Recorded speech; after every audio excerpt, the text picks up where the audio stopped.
Hey, I'm Bill Lawrence. I make TV and stuff. This is my creative process, I think. It's gonna be exciting. It's gonna be exciting. Third camera. I know most of these people. I'm no Superman. Scrubs was the first show that I ever created completely on my own. It was based on my best friend from college. His name was JD. He was as big of a screw-up as I was. My biggest nightmare would be to wake up in an emergency room and see him standing over me going like, hey, you're gonna be fine. Because I would know without a shadow of a doubt that I was going to die. And that's Scrubs. It was very diverse writing room, a very young writer's room. Generally young people that I'd want to spend time with anyways, that kind of all understood that the show was literally about how terrifying your first day of work is and how much weirder it would be if everybody was responsible for whether or not people were going to live or die. The show is very joke-forward. How long till we get this thing started? And there was a marijuana dispensary across the street, which explains a lot of the fantasies on that show. Not for me personally, but some of the other writers partook. But we also really talked endlessly about trying to protect the tone and trying to create a show in a world where you could do broad, silly comedy, but then, you know, take a sharp turn. I just wanted you to know that she went very peacefully. The secret trick, by the way, is you turn the lights in the hospital down and then play an indie song. I'm joking. We all took tremendous amounts of pride in the fact that for a long time, a lot of medical journals said Scrubs was the most realistic medical show because we used real cases and kind of showed the real culture of the hospital. Now it's the Pit, but I don't mind because the reboot of Scrubs, we just take the Pit scripts and add jokes to them. My style is that actors and actresses, my shows work when they kind of gain control of their character. By the time the show gets going, I want the performers to own the characters and to be able to say, I think my character would say this a little differently, or can I try this line that you might think is funnier or not funnier, and that sometimes means putting stand-up comics I've worked into roles. It means taking writers and giving them roles on shows. I love it. My favorite thing in the world is for somebody else to come up with something that I had nothing to do with because it's their art and their character and they made it up. And then someone comes up to me and says, hey, I loved that moment when that character did that. And instead of saying, oh, they came up with them themselves, I just go, thank you. As if it were me. Come on. Brendan Hunt doing the gesture. Ted Lasso. How many countries are in this country? 4.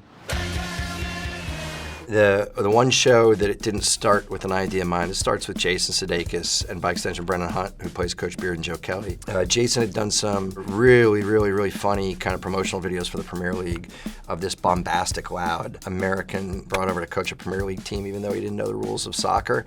And it was so funny. It was like a SNL sketch. Hey, how you doing? This is Ted Lasso. I'm the new head coach of the Tottenham Hotspurs, and I'd like to talk to the Queen, please. I thought that the idea of that kind of fish out of water show of a guy that's suffering but that has this kind of inherent curiosity and optimism that changes the culture of the world he's dropped into. I thought that might be a fun thing to try, and I was at a place in my life, and Jason, Brennan, Joe, the other writers, it was in the middle of a pandemic, and we were all also at a place that to write about something hopeful and optimistic was healthy for us as writers / artists / human beings. Hey, look, this car's got an invisible steering wheel. It's so funny, some of the weirdest questions that we ever get about Ted Lasso was like, oh, you guys were so lucky that pandemic hit because everybody needed the show. I'm like, oh, we were lucky. This is insane, right? Nobody ever knows if anything's gonna work or not. We knew that it was a cool thing to go to work every day and write stuff that made you feel a little better inside on your own. And the fact that other people ended up digging on it and liking it was a gift. I'm still blown away by how that show exploded and how much it means to people and grateful for it. Barbecue sauce.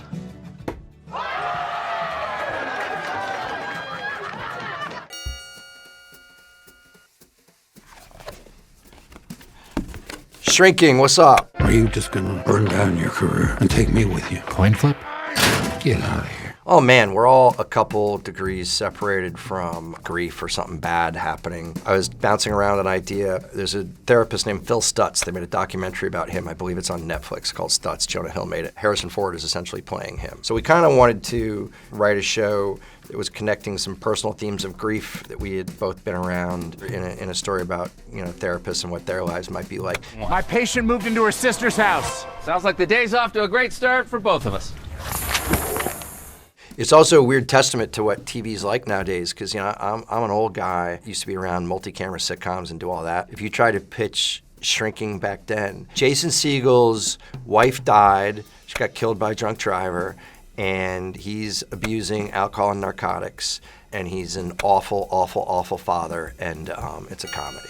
That's the weirdest way that kind of TV's changed a little, that you can actually sell an idea like that.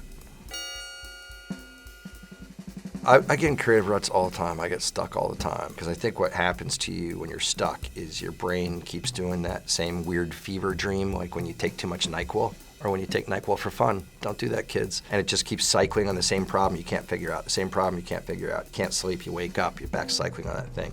All of us that are trying to do this, we're so quick to crap on ourselves and to say, oh, I can't figure this out, this script sucks. When the truth is, there may be 2 or 3 things about it that suck, but you're writing it because there's some things that are great, And so I try to go, let's take some time and focus on all the stuff that is working and talk about why it's working and pat ourselves on the back because we wrote something cool. I'll give you an example. There's an episode of Shrinking that was on recently, and we were having trouble making it work, but there was this great last line that Harrison Ford was holding. He's very sick in the show and struggling a little, and he was holding a baby at the end, and he says, "Enjoy the ride, kid." And we knew that line meant so much because on some level, he was talking about how his ride was almost over.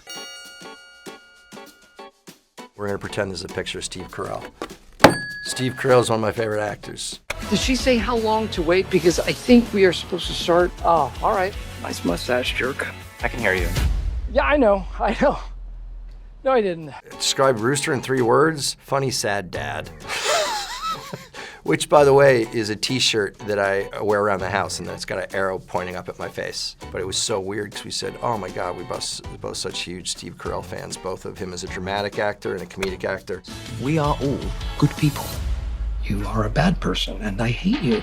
I reached out to him and said, you want to meet about doing a show? And the fact that he said yes was so insane. I still get super hyped when stuff like that happens. He's like, yeah, let's get some coffee and shoot the shit. And the one thing that we found was the 3 of us all have daughters virtually the same age. Steve's daughter just graduated from Northwestern. Matt Tarsus's daughter graduated college, is out trying to be an actress. And my daughter is that age, even though she dropped out of high school to be a musician. She's on the road. But we all realized that, we still wanted to be intrusive in our daughters' lives and keep them safe and micromanage them. And not only did they not need that or want that. I'm here to make sure that Katie's job is safe. She burned down a faculty house. It was an accident. They're all painfully aware that that's not about them, it's about us. And it's about 3 men not really knowing what their role is as their kids get older. And the idea of Steve, under the auspices of going to help his daughter through a tough time in her very young marriage, ends up at a college, where she works in kind of a fishbowl environment. Excuse me, you know that my husband left me for a grad student, right? Yes. It was just really appealing to all of us because college is someplace where young people go to, hopefully reinvent themselves and decide who they're going to be.